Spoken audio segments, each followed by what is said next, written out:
Christmas time. It's cozy, it's exciting, it brings the whole family together, and for the first time in my life, well, it's hot. This year we will not be doing your typical kick your feet back Christmas, by no means. This year we will be celebrating it in 27-degree heat in Merida, Mexico. You know, although rich with culture and the people here are the warmest and one of the friendliest I've ever met, a lot of them are, well, poor. They don't have much. To be more specific, according to a survey carried out in 2012, more than 49% of the people here in the Yucatan Peninsula were below the poverty line. Okay, now, I'll be the first to say that I love nothing more than stuffing my face with turkey and going out with lads during Christmas week. But this year, instead of going on a week-long binge in December, we'll be doing something a little different. This year, Louise and I wanted to do a little experiment and see how far better or worse, happier or sadder we would be if we went and ate for just €1 a day for an entire week. Okay, I know what you're asking. Ed, it seems a bit extreme, right? Why only €1? Why not €2, €3, €4? Why just €1? So, according to the World Bank, currently the poverty line sits at $1.90, which is €1.72 at the time of making this video. Taking in consideration any expenses someone living below the poverty line might have, you know, including transportation and cost of housing, whatever that may be, we figured that rounding it off to €1 a day for a food budget was a fair figure. We'd like to thank the core credit unions for sponsoring this video and making the €1 a day challenge happen. Okay, so the key to seeing this through without failure is making sure that we have enough calories for the entire week. So we found that foods like eggs are very nutritious and have lots of calories and are cheap. Rice, second to that, has probably the most amount of calories. Flour tortillas, if they're not too expensive. Pasta, correcto mundo. Student meals, guys. and for a bit of flavor, we checked out pot noodles. They're about 6 pesos per day here, so we might treat ourselves to that diet too. At the time of shooting this video, €1 equals 21 pesos 52 cents. Since both Louise and I will be doing the experiment, the total budget for our food for the week equals to €14, or roughly 302 Mexican pesos. To start with, we're going to the old market here in Merida Centro, but as you can see, it is busy.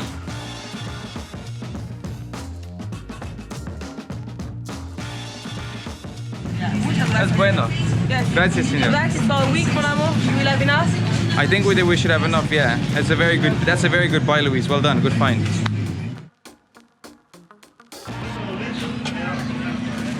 Teresa, linda.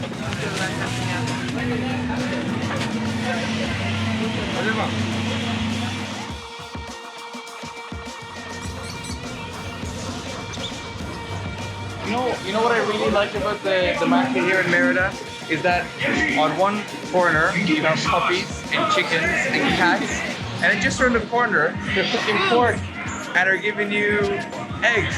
Pretty good. Yeah, good if you want to catch bird flu. At the market we bought some cheap fruit and veg and tried to get a deal on peanuts, but it wasn't in the budget. Oh, I see a lot of peanuts lately. ¿Cuánto cuesta para aquí, por 30. Okay. Gracias. No, pero ¿cuánto cuesta para mí?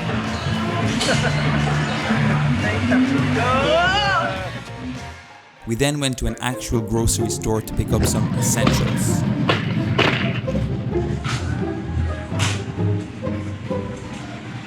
Happy? Yes, let's do. At least we have some tests. Oh, voilà. Happy.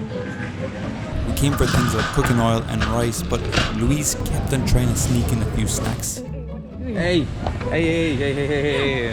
Not today, no. Of course, that is not in the budget. No, stop. No, Louise, you can't. Louise, you can't have it. You can't have it. No. Are you kidding me? Louise. No. There's like the whole budget. In the end, our total diet for the week consisted of 1 kilogram of flour tortillas, 1 kilogram of tomatoes, 1 kilogram of onion, 3 Mexican cucumbers, 5 grapefruits, 1 kilogram of banana, 3 limes, half a head of cabbage,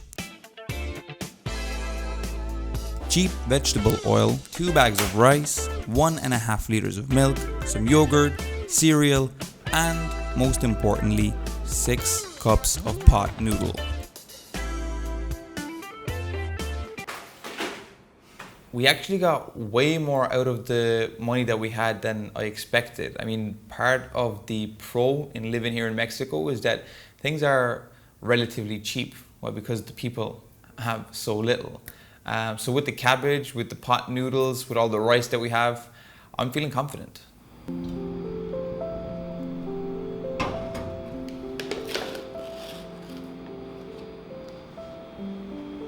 I tried to make the first dinner as pleasant as possible. Louise decided to skip it and settled for a spoon of yogurt.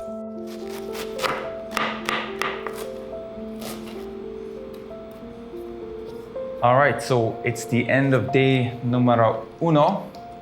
And for dinner, we have pot noodles, which I've put into this small, lovely bowl here because I really think this is a mental game, you know? If your food looks good, it tastes good, it makes you feel better. Next to that, we have some raw chopped cabbage with a squeeze of lime and a little bit of olive oil. Let's see how it tastes.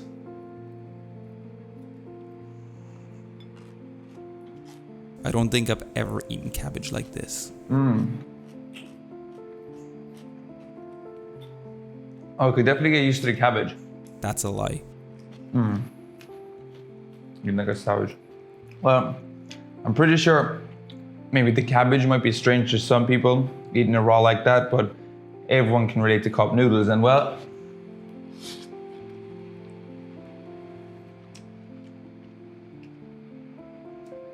it's delicious. Oh, so good.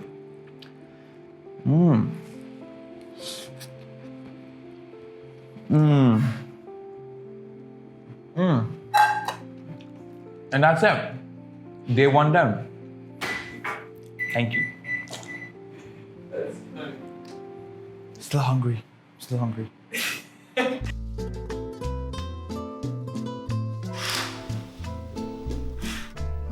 Day 2 started with just one thing on my mind. Coffee. I always have at least a cup, and without it, I can't work. Louise and I tried to film another video we were working on, but it led to nowhere. We're trying to work and I can't even think straight. We have a shot list to work. We have a shot list to work through, and I have to look back to the shot list like every 2 minutes because I'm forgetting what I looked at. So I think I'm gonna take the hit, and we're gonna be 20 pesos in the minus. I'm gonna buy some instant coffee, try and make this thing last. Pretty soon after, I crashed. I'm not giving in. I changed my mind. I'm not drinking the coffee. I'm not gonna do it. I'm just gonna take a 10-minute nap instead, and then come back like a boomerang. So I put some cabbage, some rice, 1 egg, and some milk. Et voilà. Look like a baby food, but tastes good. I'm on amour. It tastes good, huh? It's the first time I eat this, I hope it's the last. I came to regret that pretty soon after. No problem. Still no coffee. I'm not drinking, I'm just taking a hit, like a little sniff, like a little whip. Okay. Let's explain. Once I was finished sniffing coffee, we decided to go for a walk to try clear my head. But with time, my headache only got worse, and by the end of the night, I felt sick. So, checking in on the end of day 2. I'll be honest, it's a lot tougher than I thought it was going to be myself. Currently, I feel like straight up. I have a pounding headache. I feel slightly nauseous, and it's not really because of the food. It's not because of lack of water or anything like that. It's because I have such a massive addiction to coffee. I didn't even know. I mean, I knew I had to drink my coffee in the mornings, but looking back, I've been drinking coffee since I was like 8. So cutting it cold turkey like that is coming with some big repercussions. Like, for real, I've got a pounding headache. I'm kind of tired. Hopefully I don't get the sweats or anything like that, but full on experiencing all of the symptoms that any addict has when they're withdrawing, right? So there you have it. Oh, and by the end of today, Louise decided to quit the challenge. What? Remind me who's gonna carry the baby? One day I have to carry the baby. The following day, things went from bad to worse.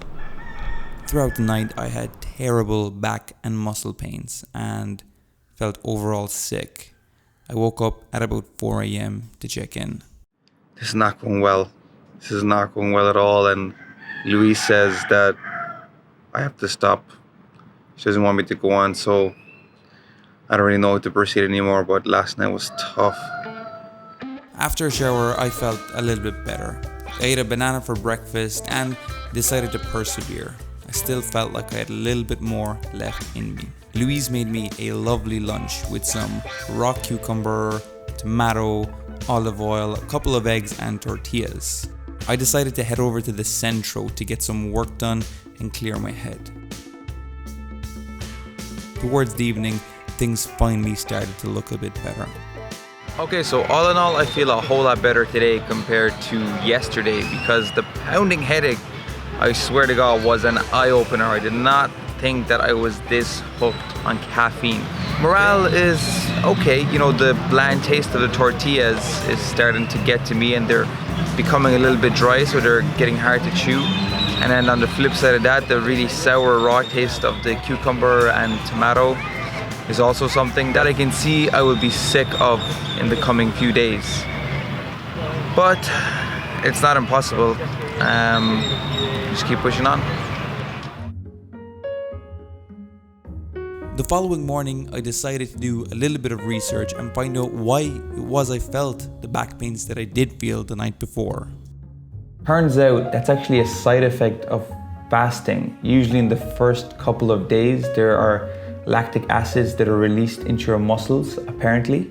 I'm not an expert on this, so don't quote me, but it's something along those lines. Basically, your body's cleansing of all the bullshit that's inside you, getting rid of all the fats and all the bad stuff. That's where the pain came from, so it's actually totally normal. But now I feel actually a whole lot better, and I figured today, since I don't want to eat another spoon of rice for at least another 24 hours, I'm just going to fast. I'm just not going to eat at all. First and foremost, it will put me back on budget. It will reduce that complete spending on one day. And secondly, it's supposed to be relatively good for you and you feel a whole lot better. So I think after the fast, tomorrow's gonna be just great. Oh man, guys, fasting, it's the bee's knees. Honestly, I woke up feeling like a boss. My mind was clear, my body cleansed, palates reset. To be honest, fasting is the best decision I've ever made. Hey, you kidding me? Okay. Fasting is the best decision I've ever made after marrying my wife. All right? But I'm gonna stick with it. I'm actually gonna roll on into the next day and see if I can continue not eating, just of course, drinking water and maybe some green tea. On the plus side, I really think it's fair that if I don't eat for 48 hours, that I can then use that money to buy something nice back to reward myself, because, well, I've technically saved €2, so I'm up on my budget too. Boop, boop, boop, boop. I did decide to treat myself to a cup of coffee, arguably the best cup of coffee anyone ever had. Later that day, I used my excess pesos to buy some peanuts and Mexican corn in a cup, a popular dish here in the Yucatan Peninsula. For dinner, I had eggs with, you guessed it, onion. It was a good day. Checking in on day number 6. Funnily enough, after eating last night, I feel a little bit more tired this morning, but it's all good. Only one more day left, not including this one, so I think we're fine. I think I have maybe 2 onions and a couple of eggs left with some tortillas.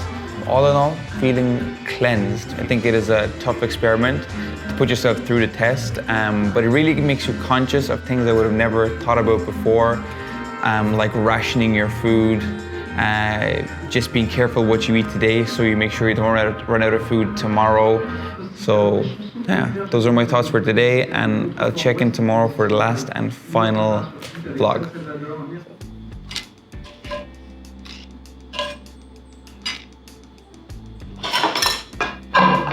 All right, and this marks the last day of egg, ketchup, onion, and tortillas. This has been an interesting journey. Obviously at the very beginning, I felt like crap, but as the week went on, I felt better and better and better. And really before this week, I can't remember what it felt like to be hungry. I can't really recall the last time I had to ration my food or even just miss the taste of salt and pepper, right? We just take these small things for granted every single day, and you don't notice that it's missing until it's gone and it's taken from you. Both Louise and I are volunteering at an orphanage here in Merida, Mexico. From what we saw going to the orphanage on Saturdays, the kids really don't have much of a diet. It mostly consists of pork, some bread, and a lot of bananas. Usually on Christmas Day, an orange is a treat for them. So I hope that kind of puts in context their situation. By no means are they starving, but I guess they are living similarly to what I might have experienced in this week. A sort of bland diet with no excitement. What we did is we put together a little fundraiser, which you can find in the link below, to raise some money for these kids and have a Christmas meal for them. A real big, satiating Christmas dinner for about 100 kids or so. So anything you can donate or bring towards the charity or the cause would be greatly appreciated. Thank you for watching the video. We hoped you enjoyed this episode and brought you value. If you'd like to learn more about personal development and just doing it yourself while traveling, then please consider subscribing to this channel, and we'll see you next week. Adios.